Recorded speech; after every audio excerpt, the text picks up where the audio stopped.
Hello dear student, how are you all? I think everyone fine there. So student, today we are going to learn about or study about the part 3 of the lesson, The Elixir of Life, written by a great writer and a physicist and a scientist, C.V. Raman.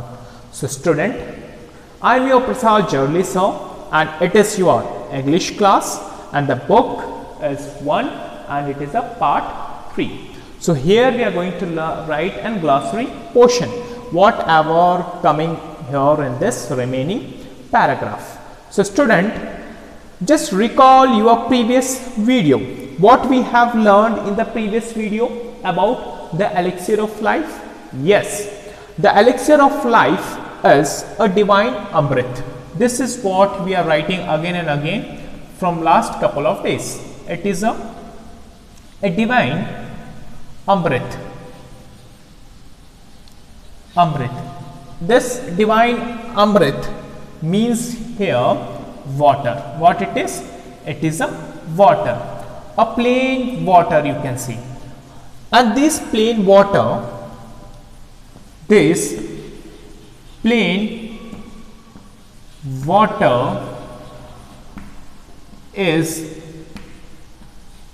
very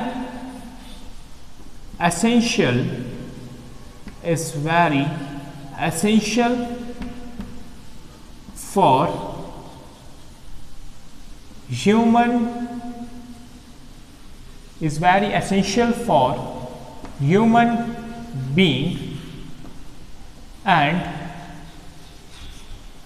all creatures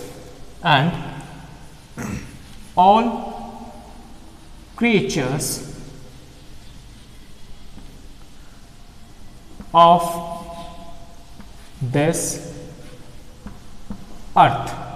Okay, of this earth. All right, we got new why this water is so important, and this is what we have discussed in the previous video. Now another point of the divine Amrit, this divine Amrit play an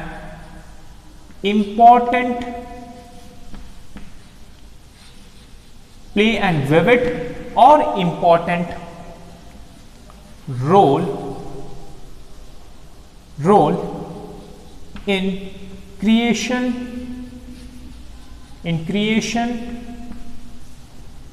of whole universe, the whole globe, the whole earth is dependent on this divine Amrit, which is water, which is a plain water. This is a very general definition about the elixir of life. So student, so what we have read in the last 2 videos, let's make 2 columns for the both videos. Write it here. In the video 1, we learned about, yes, here the C.V. Raman taught the readers,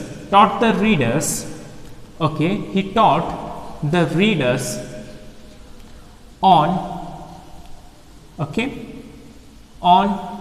geographical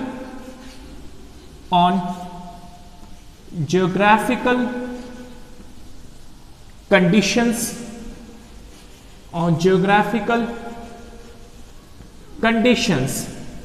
and settlement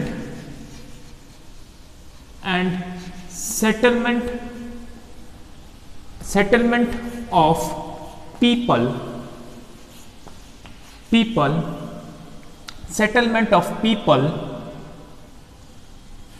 through rivers.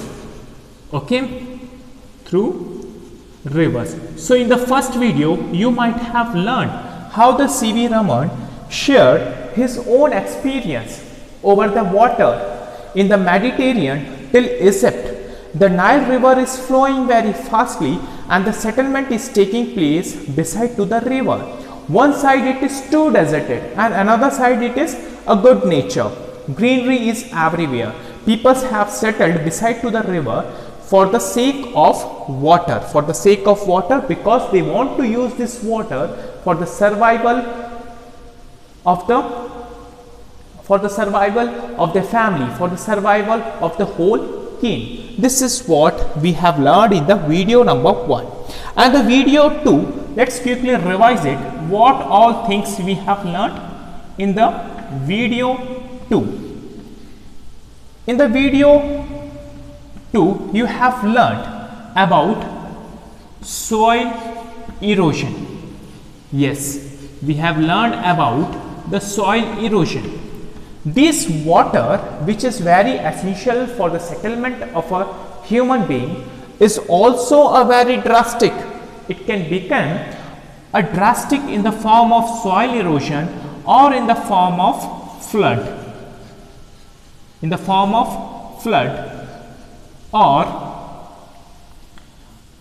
Or it is drastic. Drastic means a very dangerous or very apathetic. Okay, a drastic in nature. This all things we have learned, and we learned when it's rain very heavily.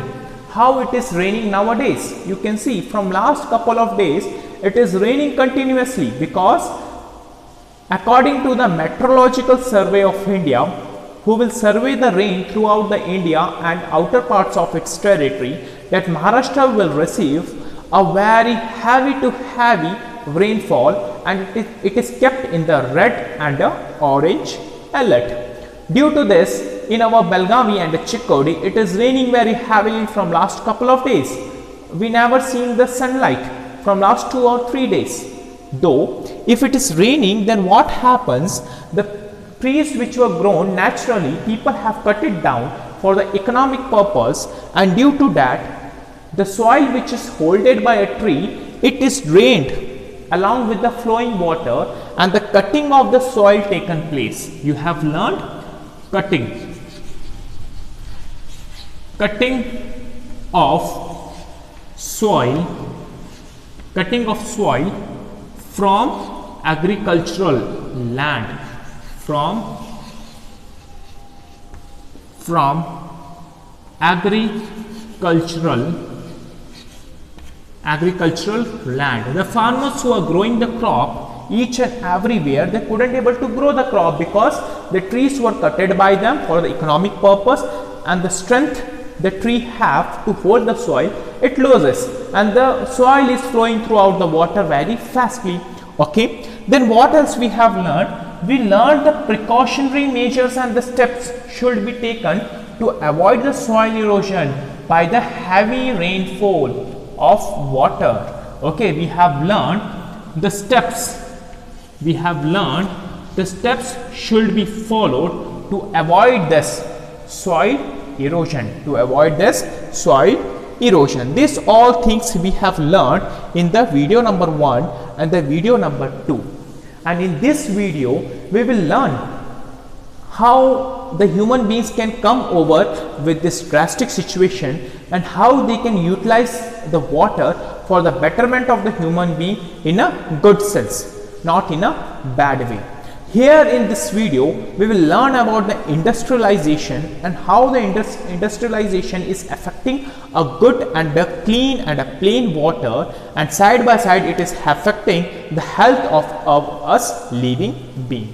So student, this prose is a part of a very important things. It will teach us about the facts, what is going on nowadays. So this prose is not a story, it is an important facts which is divided in many paragraphs, and these all paragraphs illustrate a very best example of this water, a plain water, a divine Amrit. Understood? So student, let's begin with the remaining part of the video here. Yes. Okay, so everyone come back to a page number 19. Yes, page number 19, and the paragraph is 10th. See, I am reading here on the paragraph number 10th, so I need your index fingers tip to be there under the sentence. Water is basis of all life. Water is basis of all life. Do you agree? Yes, I agree. Every animal and every plant contains a substantial proportion of free or combined water in its body, and no kind of physiological activity is possible in which the fluid does not play an essential part.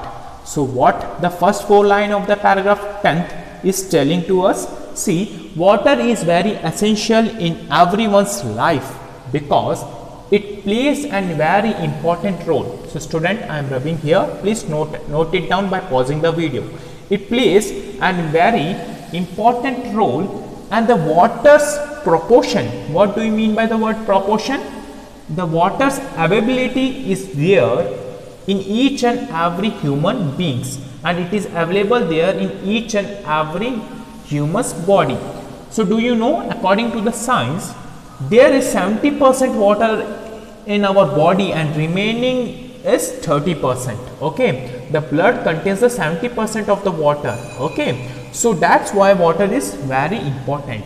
If we feel so thirsty, then how our body reacts? Our body will be dehydrated. Okay, then we will search for the water here and there.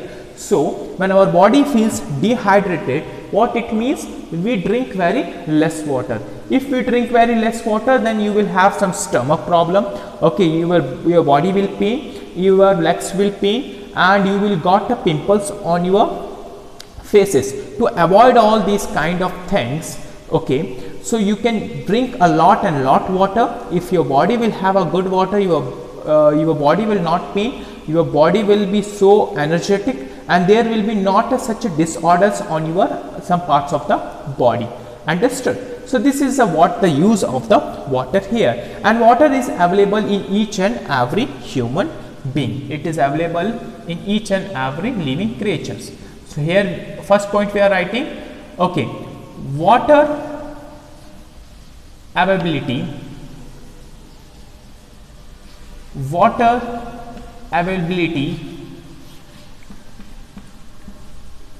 in all creatures,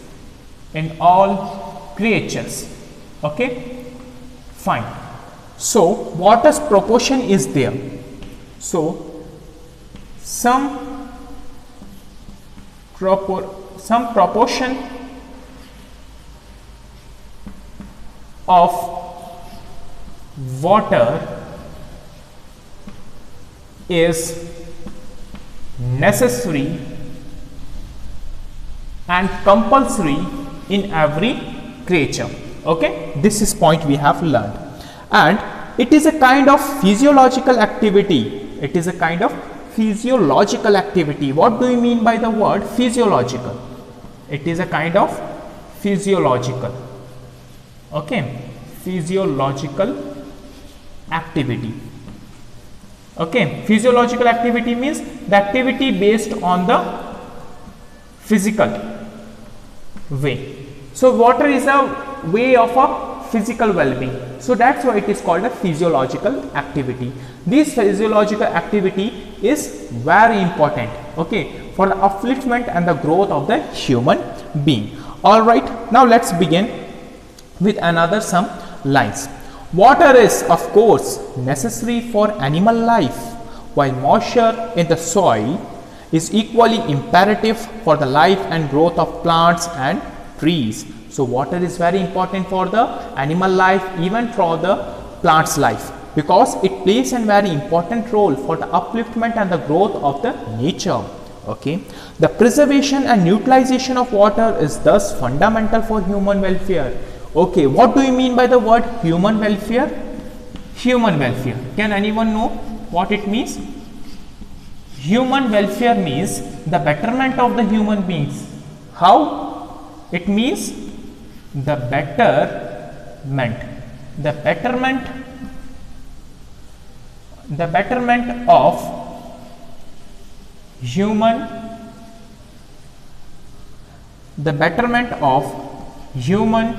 being is called human welfare. It is called human welfare, and this human welfare is very necessary for each and everyone, and human welfare is obviously very demandable because water plays a very important role for the human survival. Okay, apart from artesian water, the ultimate source in all cases in rain or snowfall. So we can get the water in many sources, in the form of a rain, in a form of a snowfall. Okay, so water is available everywhere. Okay, then much of the Indian agriculture depends on seasonal rainfall and therefore very sensitive to any failure or irregularity of the same. So our farmers, our peasants who grow a food for us in the form of grains, they are totally dependent on water in the form of rainfall. Farmers are dependent on water, and these farmers are dependent on water and their activity is very sensitive. How it is very sensitive? See, their activity is very sensitive. It means it is very smooth. It is sensitive because if it rains heavily, then what happens? The crop they have grown for the peoples, it will destroy. See, this rain is having from last couple of days. Farmers have grown soybean, farmers have grown sugarcane, farmers have grown a cashless crops, farmers have grown cotton and groundnuts. So if it receives this kind of rainfall, then if it is not received the sunlight in a proper amount, in a proper manner, then what happens? The crop which is grown by the farmers, it will die away. Then what the peoples will eat? So the farmers' activity is always so sensitive. They are growing their crop in a seasonal rainfall because their crops should get an adequate amount of water and it will grow in a proper manner and it will show its productivity. So the farmers are also very intelligent, though they are not educated, they know each and everything about the environment. Okay, then comes, it is clear that the adoption of techniques preventing soil erosion would also help to conserve and keep the water where it is wanted. In other words, on and in the soil, and such techniques therefore serve a double purpose. So here the writer is writing, or C.V. Raman is writing, we can adapt the water in the sense of constructing a big dams, by constructing a ponds, by constructing artificial tanks. We can preserve the water in it, we can adapt it, and we can use the water when there is no rainfall, when there is dry at all. We can use that water and we can grow our crops, we can produce the food from that, and we can fulfill the stomach of the general people, and it will be a betterment for the people here.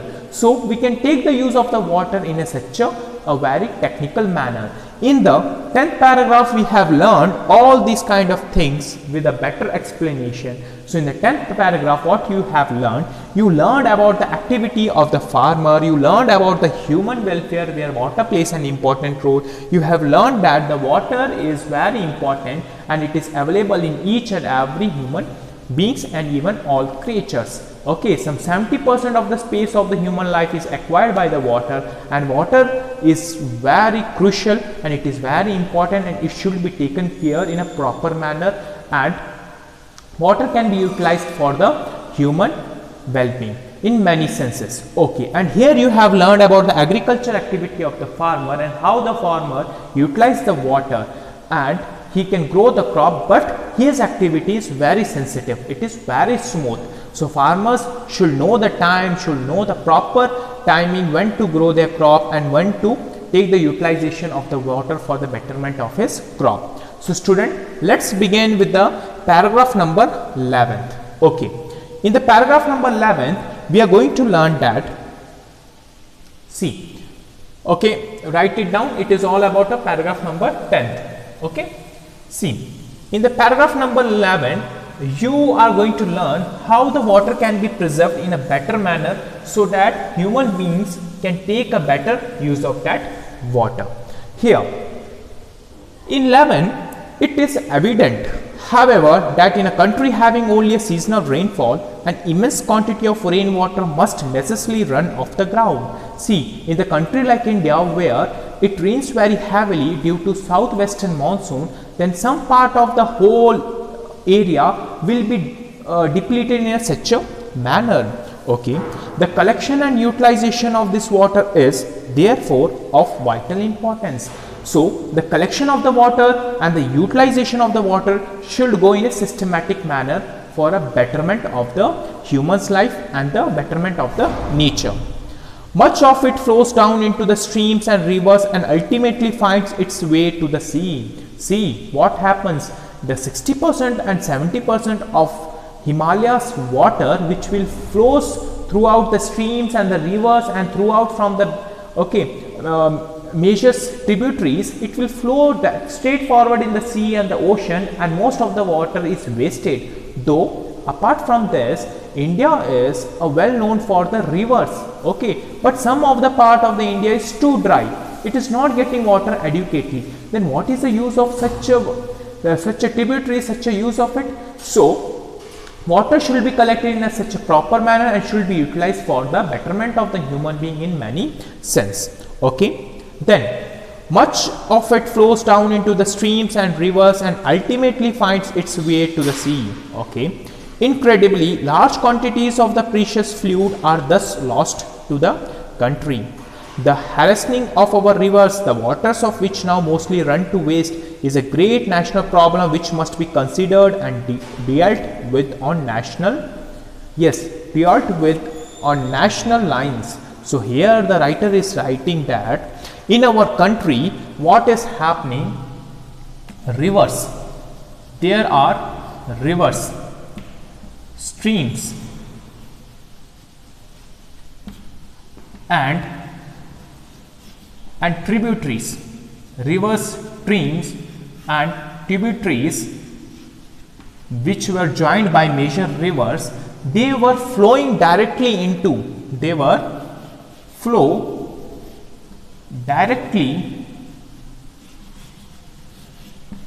directly into sea. If it's flow directly into sea, then what happens, the utilization and the collection of water is not going in a proper manner. By this way, water can be wasted,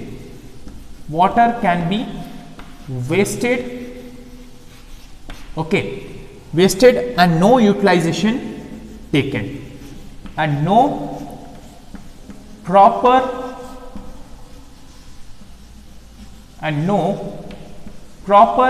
utilization took by the available resource in the form of water, Okay, now here the writer is telling that the government should take the good policies for the utilization and the collection of water for the betterment of the future. Now, vast areas of land which at present are mere scrub jungle could be turned into fertile and prosperous country by courageous and well planned action. Okay.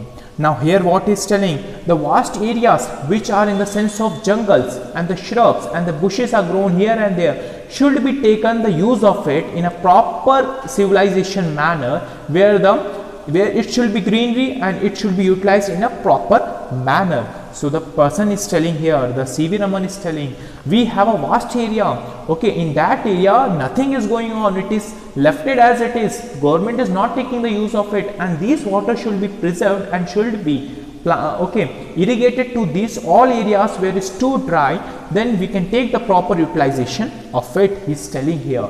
Okay, in the 11th paragraph he is telling each and every good measures, what measures should be taken by the government to save, to collect and to utilize the water in the better manner. So here you will get to know how the collection of water can be taken and how it will be utilized for the good way, for the good betterment of the human nature and even for the environment. Now come back to the paragraph number 12. The last 3 paragraphs we will discuss together and we will come over to the conclusion what we have learned from the elixir of life. Yes, the paragraph number 12 says that on the page number 20th, closely connected with the conservation of water. See, here closely connected with the conservation of water applies is the problem of afforestation. See, the problem of afforestation, the systematic planting of suitable trees in every possible or even in impossible areas, and the development of what one can call civilized forest, are distinguished from wild and untamed jungles, is one of the most urgent needs of India. See what is happening, most part of the India is deforested. Okay, people have cutted down the trees and they have converted that land into a cultivable land and they are growing the crop. And when it rains heavily, the soil loses its power and the strength. The soil which is there, it will flow with the flow of the water. So most part of the India have taken into the scheme of the government policies that these areas should be grown in such a better manner. Okay, the trees were grown in such a civilized manner where, do you know the civilized forest? Civilized forest means the tree were grown in a single line. Okay, and that forest is called civilized forest, which is grown by the government, which is grown by the administrators, and it is a civilized area where not even a single tree were there earlier, and now that area is irrigated with the help of the water, with the help of the river water, and that area is called civilized forest. And it is not like a jungles which is grown as it is without the help of the people. Yes, now such plantation would directly and indirectly prove a source of untold wealth to the country. They would check soil erosion and conserve the rainfall of the country from flowing away to waste. Now what will happen?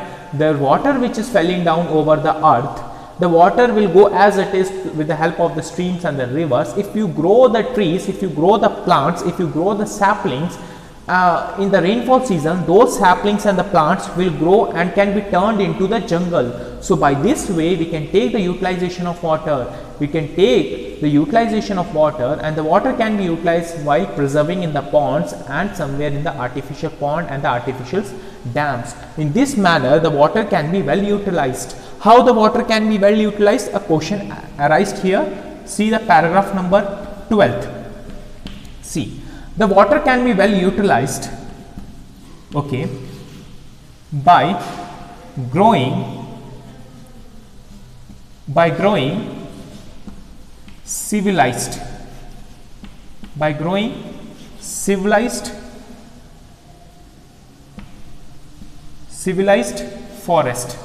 civilized forest. Okay, the forest which is grown by the human being. Okay, earlier it was not there. When the rainfall occurs, these forests in the form of sapple, they will grow into a mature tree, and we can take the better use of it in the sense of economical activity. Now comes to the 13th paragraph. In the 13th paragraph, we will learn the measures necessary to control the movement of water and conserve the supplies of it can also be serve subsidiary purposes of value to the life of the countryside. Okay, the conservation of the water, preservation of the water, collection of the water, and utilization of the water can play an important role for the economical development of the country. This is what we speak here.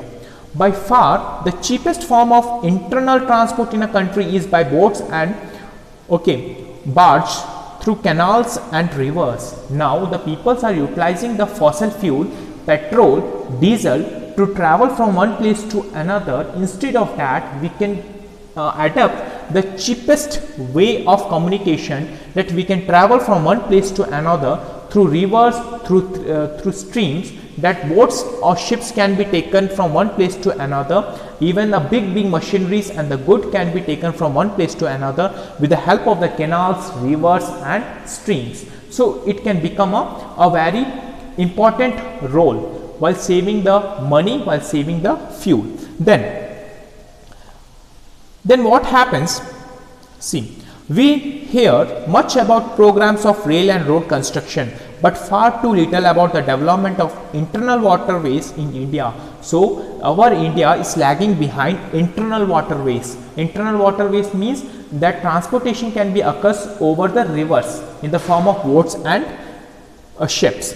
Then again, the harvesting of water supplies usually also makes possible the development of hydroelectric power, hydroelectric water. So in the paragraph number 13, the C.V. Raman is writing that we should know about internal waterways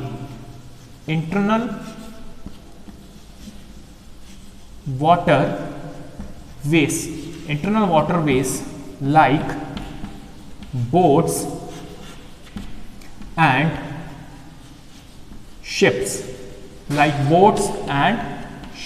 okay, this point we have to memorize. And another point what we have to think, we should know about a better usage of the water in the sense of hydroelectric. Do you know hydroelectricity? Yes, hydroelectricity program, where the water can be preserved in dams and that water can be well utilized for the producing electricity. Understood? The availability of electric power would make a tremendous difference to the life of the countryside and enable the rural economy to be improved in various directions. If there is electricity, then rural economy will increase. The ruler will become richer. Okay, what is happening here in India? The water is not utilized properly. All water is going into the sea. If they make the dams in the Himalayas, that water is utilized for producing electricity. That electricity can be transferred to the city, metropolis and to the mega cities and to the villages. When it goes to the villages, then what happens? People will take the use of that electricity. Children who are studying with the help of a small flame, they can study by switching on the light, a bulb, and they can study for a long hours and they can score good marks. Here, the person who are unemployed, they can set up one digital commerce center in his village and he can take the usage of the electricity and he can take out the Xerox and hand over to the needy people. From that, he can become a employed person. Yes or no? So electricity plays an important role for giving an employee, for giving a job to one or a group of people. For that, water is very essential. Which one? The elixir of life is very essential. Okay, then in particular, it would enable underground water, okay, to be tapped to a greater extent than at present, and thus help to overcome the difficulty arising from irregularities or inadequacy of the other sources of supply. So what he's telling, people are digging the bore wells for taking out the water for irrigation purpose. So it shouldn't happen like this. People should utilize the water which is coming throughout the rainfall. In the coming days, when the rainfall become less, then they can utilize the bore wells. So people are digging the big holes under earth and they are using the water and they are reducing the water level there in the under earth. Okay, so it shouldn't happen, he is telling. Then comes to the 14th paragraph. Before going to 14th paragraph, just know what we have learned. So here he is telling that we should take the better usage, a better usage of water by preserving, by collecting, by utilizing in such a different manner. So here you will learn about the hydroelectricity and internal waterways, and all these kinds are included here in the paragraph number 13. Now comes to paragraph number 14. In one sense, water is the commonest of liquids. In other sense, it is the most uncommon of liquids with amazing properties which are responsible for its unique power of maintaining animal and plant life. See, in one sense, water is very common for us. It is available here and there, that side and this side. If you go in between the ocean and the sea, then you will find, no, it is not common, it is very uncommon. We will find the water everywhere in the sea and the ocean, but not a single drop to drink to get away from our thirst. Leave dehydration, just to get away from the thirst. They will not get the water if you just that miss your way somewhere in the deep ocean. So it shouldn't happen like this. So this is what in between the common and the uncommon. You will find the common about the water in a available area. You will find more uncommon in another area. Okay. The investigation of the nature and properties of water is therefore of the highest scientific interest and is far from an exhausted field of research. See, now in the field of hydropower, in the field of water, we don't study about the water at all. We think that water is very common. We taken it as a very common, a very usual. Though we should study about the water in such a systematic manner. We should know more and more about the water. How much mineral is available there in the water. How it is very benefit to our health. We will drink any water if we feel thirsty. It shouldn't happen like this. We should know the minerals. We should know whatever ingredients are there in the water for the betterment of a human being, for the betterment of a people. And we should study about the water in such a systematic manner that in the coming days we shouldn't feel any scarcity of the water. So student, the best example I can give you, in my own home I have made the system of the water harvesting. The water which is fallen over my home roof, it is totally taken directly to the tank which it is constructed under the roof. So the water is preserved. So I am not utilizing the water which is given by the panchayat, though the panchayat tap is always off. I am utilizing the water which will taken from the rain for the betterment of the people, for the betterment of the our own family. So in this manner you can utilize it. You can think scientifically for the conservation of the water, preservation of the water, and utilization of the water in such a better sense. So student, here we have learned about the paragraph 12, 13 and the 14. In the paragraph 14 you will learn how the water can be used in a systematic manner. So student, this is all about here in this today's video. We have learned each and everything in such a detailed manner in a well explained class.